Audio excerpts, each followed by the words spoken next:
जय हिंद दोस्तों स्वागत है आपका आपके अपने YouTube चैनल ज्ञानदेव होस्ट में। और इस वीडियो में मैं बात करने वाला हूं इंडियन कोस्ट गार्ड नाविक डीबी ऑनलाइन फॉर्म 2020 से जुड़े आपके कुछ महत्वपूर्ण सवालों के बारे में, और जिनके आंसर मैं आपको इसी वीडियो के अंदर देने वाला हूं। और जो भी आपके सामने इन क्वेश्चन को लेकर के फॉर्म भरने में प्रॉब्लम आ रही है वो प्रॉब्लम आपकी दूर हो जाएगी। साथ ही जो आपके मन में डाउट है वो डाउट भी आपके इस वीडियो के अंदर क्लियर हो जाएंगे। और ये जो सवाल है ये मैंने जो फॉर्म फिलअप की वीडियो बनाई थी उसके ऊपर जो आप लोगों ने कमेंट किए हैं उसके अकॉर्डिंग लिए है, क्योंकि मैं आपको एक एक करके सभी को आंसर नहीं दे पाता क्योंकि उसमें काफी टाइम लग जाता है। इसलिए ये वीडियो आपके लिए लेकर के आया हूं ताकि जिन कैंडिडेट के मन में भी इस तरह के सवाल है या फिर इस तरह के डाउट है उनको उसका हल मिल जाए। इसलिए आप वीडियो को पूरा देखें, वीडियो को स्किप मत करें, क्योंकि इसमें आपको बहुत ही महत्वपूर्ण जानकारी दी जाने वाली है।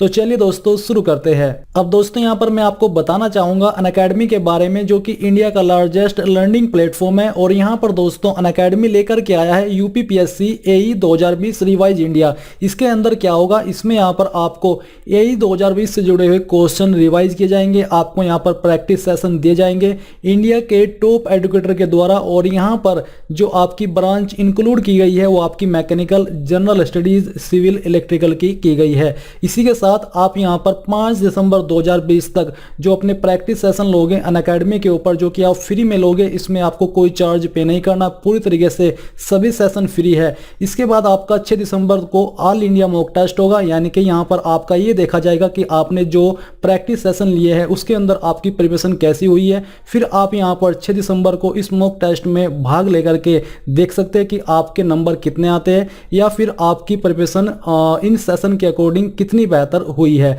तो आपको मैं वीडियो के डिस्क्रिप्शन में लिंक देने वाला हूं, आप इस लिंक के माध्यम से इनरोल हो सकते हैं, या फिर आप डायरेक्टली अनअकैडमी लर्निंग ऐप को डाउनलोड करके आज ही इसके अंदर इनरोल हो सकते हो।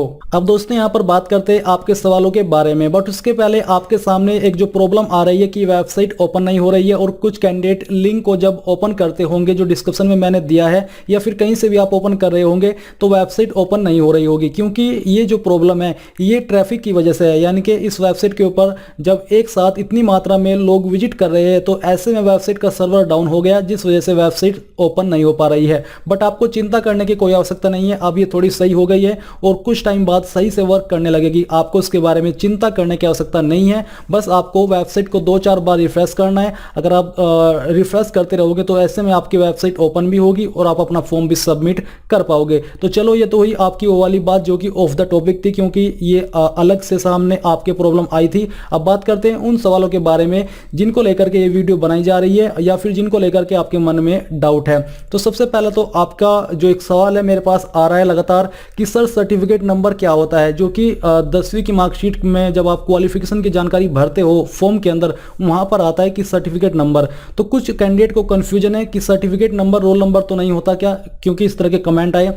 तो मैं यहाँ पर आपको मार्कशीट दिखा करके ये क्लियर कर देता हूँ। तो दोस्तों अभी जो आप वीडियो में देख पा रहे हो ये आपकी 10th की मार्कशीट है। इसमें आप यहाँ पर देख सकते हो, एक है ऊपर सीरियल नंबर जो कि आपको नहीं फिलअप करना है, आपको यहाँ पर दिया जा रहा है प्रमाण पत्र क्रमांक यानी कि सर्टिफिकेट नंबर। तो ये जो सर्टिफिकेट नंबर है ये आपको वहां पर उस कॉलम के अंदर भरना है जहां पर आपसे सर्टिफिकेट नंबर मांगा जा रहा है। तो इसमें आपको कोई कंफ्यूज नहीं होना है, आपको सिंपली सर्टिफिकेट नंबर फिलअप कर देना है। अब यहाँ पर बात आती है उन कैंडिडेट की जो कैंडिडेट इस फॉर्म को अन्य स्टेट से भर रहे हैं, क्योंकि मैंने यहाँ पर आपको यूपी बोर्ड की मार्कशीट तो दिखा दी, बट मुझे ये नहीं पता कि बिहार बोर्ड की मार्कशीट कैसी होती है, एमपी बोर्ड की कैसी होती है और जो अन्य स्टेट के बोर्ड है उनकी कैसी होती है, क्योंकि कैंडिडेट तो उसमें ऑल इंडिया से अप्लाई कर सकते हैं। तो ऐसे में कंफ्यूजन यही है कुछ कैंडिडेट के सामने कि सर मैं इस स्टेट से हूं तो बताइए मेरी मार्कशीट में सर्टिफिकेट नंबर कौन सा है। तो दोस्तों ऐसे तो मैं बिना देखे नहीं बता सकता, बट अगर आपकी मार्कशीट के अंदर कोई भी नंबर सीरियल नंबर के नाम से है, क्योंकि इसमें दोनों है, सीरियल नंबर भी और सर्टिफिकेट नंबर भी, इसलिए कोई कंफ्यूजन नहीं है। आपने यहाँ पर सर्टिफिकेट नंबर देख करके वहां पर एंटर कर दिया। बट जिन कैंडिडेट की मार्कशीट में अन्य स्टेट की सीरियल नंबर है तो वो आप वहां पर सर्टिफिकेट नंबर के कॉलम में भर सकते हो जब आपसे 10वीं की मार्कशीट की जानकारी मांगी जा रही है।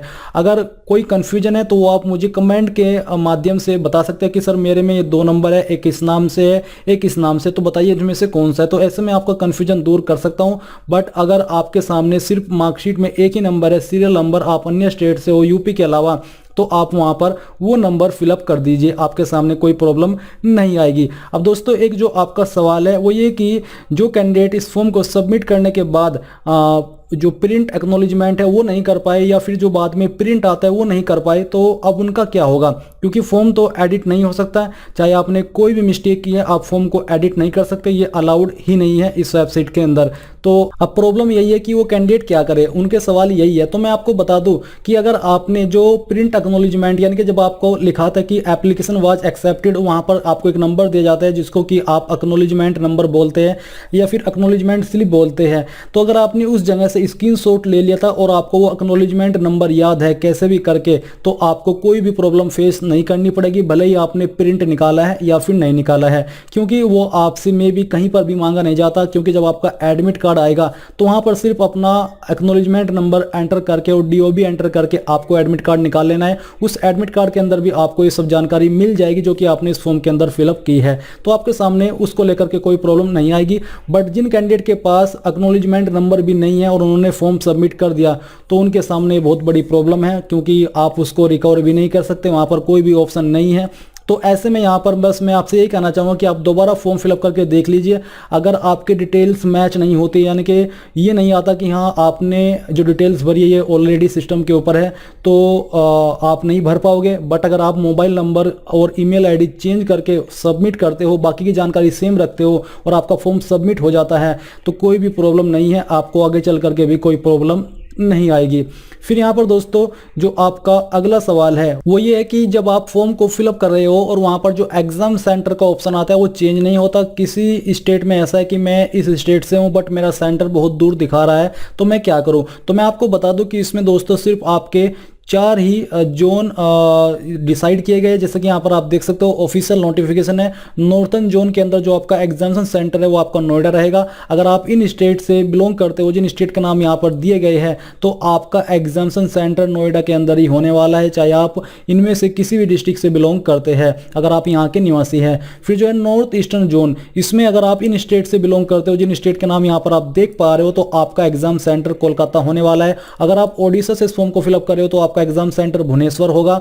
और अगर आप ईस्टर्न जोन के अंदर इन जगह से इस फॉर्म को फिलअप कर रहे हो तो आपका एग्जाम सेंटर चेन्नई होगा। अगर आप आंध्र प्रदेश एंड तेलंगाना से इस फॉर्म को भर रहे हो तो आपका विशाखापट्टनम के अंदर एग्जाम सेंटर होगा।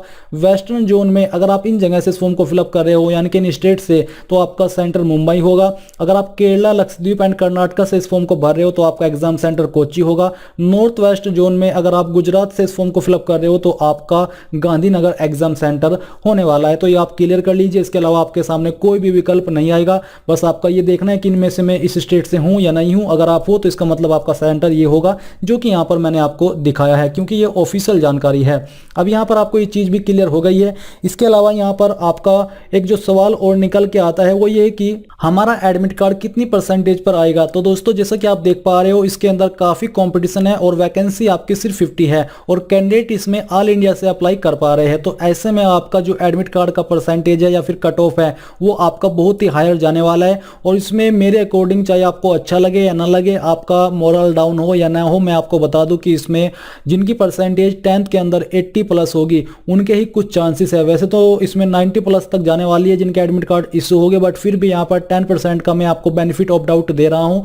यानी कि जिनकी परसेंटेज 10th में 80 से कम है उनके यहाँ पर बहुत ही कम चांसेस है एडमिट कार्ड आने के, और इसके प्लस जिनकी परसेंटेज होगी उनके यहाँ पर चांसेस है एडमिट कार्ड आने के। तो दोस्तों यहाँ पर जो मैं आपके कुछ जरूरी सवाल थे मैंने उनके आंसर आपको कर दिए हैं। आई होप आपको सभी जो आपके डाउट है वो क्लियर हो पाए होंगे। अगर आपके इसके अलावा कोई और सवाल है जो कि मुझे लगता है यूनिक है तो आप वो कमेंट करके पूछ सकते हैं। मैं कोशिश करूंगा कि आपको जितना जल्दी हो सके आंसर कर सकूं। एंड इस वीडियो के लास्ट में आपसे यही कहना चाहूंगा कि आप इस वीडियो को लाइक, शेयर और साथ ही साथ आपके अपने यूट्यूब चैनल ज्ञानदेह होस्ट को सब्सक्राइब करके बेल आइकन को ऑन कर ले, ताकि आपको आगे आने वाली वीडियोस के नोटिफिकेशन सबसे पहले मिल पाए। जय हिंद दोस्तों।